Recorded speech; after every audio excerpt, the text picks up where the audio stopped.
La dispute du jour du souvenir du prince Harry, déclenchée par le refus du palais de Buckingham de demander à la famille royale de déposer une couronne en son nom, a été analysée par la commentatrice royale Anne Grippé.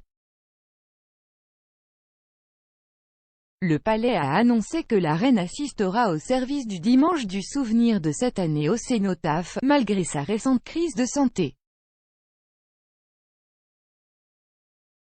Il a été confirmé jeudi que le monarque rejoindrait la famille royale lors du service annuel de dépôt de couronne, le palais notant que, comme d'habitude, Sa Majesté assistera au service depuis le balcon du bâtiment du Foreign, Commonwealth and Development Office.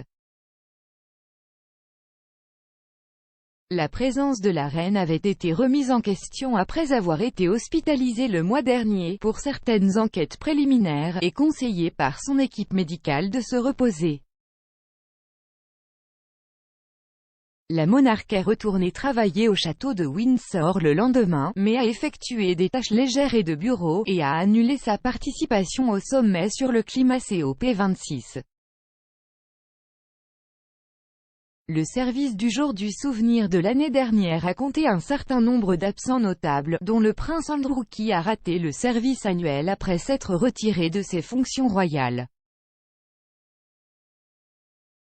Harry était également absent pour la première fois, à la suite de sa décision et de celle de Meghan Markle de quitter la famille royale au début de 2020.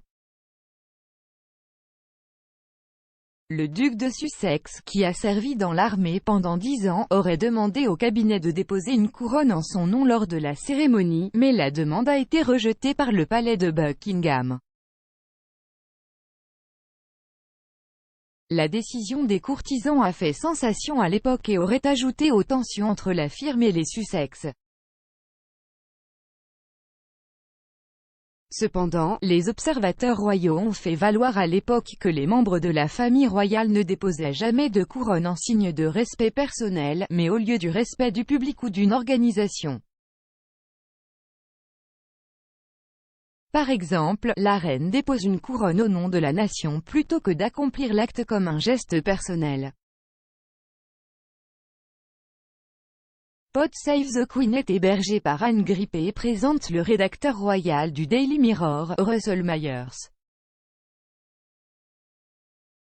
En novembre de l'année dernière, Madame Grippé a lu les commentaires de Gemma du compte Instagram The Royal Edit, qui a fait valoir ce point. Elle a écrit « Je pense qu'il est vraiment important de se rappeler que les membres de la famille royale ne déposent pas de couronne au cénotaphe personnellement, mais plutôt au nom des autres.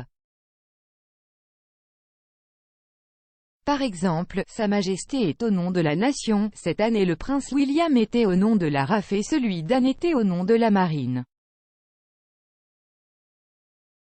Donc, cela n'aurait aucun sens pour Harry d'en avoir un pour lui personnellement. Ce sont toujours des organisations ou le public. Le tout, la demande alléguée et ensuite la réaction à celle-ci semble manquer ce point assez important. Monsieur Myers a semblé entièrement d'accord avec le compte-rendu, s'exclamant précisément.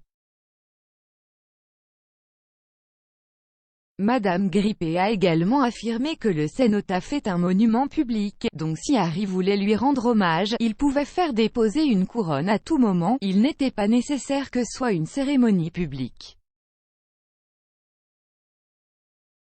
Elle a déclaré « Je pense que si Harry voulait déposer une couronne au cénotaphe, cela ne doit pas nécessairement faire partie de cette cérémonie. Le cénotaphe est là, il est sur une voie publique après les cérémonies officielles, les gens peuvent déposer des couronnes. C'est un mémorial public et quand j'étais à Londres il y a quelques semaines, il y avait une couronne de tournesol que quelqu'un avait laissée là-bas, ce qui était magnifique. S'il avait voulu laisser une couronne et rendre un hommage privé, il aurait pu le faire, mais cela n'avait pas besoin de faire partie de la cérémonie. L'année dernière, alors que la famille royale se réunissait au cénotaphe, Harry et Meghan ont rendu hommage lors d'une visite privée au cimetière national de Los Angeles. Le couple a laissé des fleurs sur la tombe de 2 soldats du Commonwealth et a déposé une couronne sur un obélisque commémoratif. Pour vous abonner à Pod Save the Queen, rendez-vous sur votre fournisseur de podcast habituel.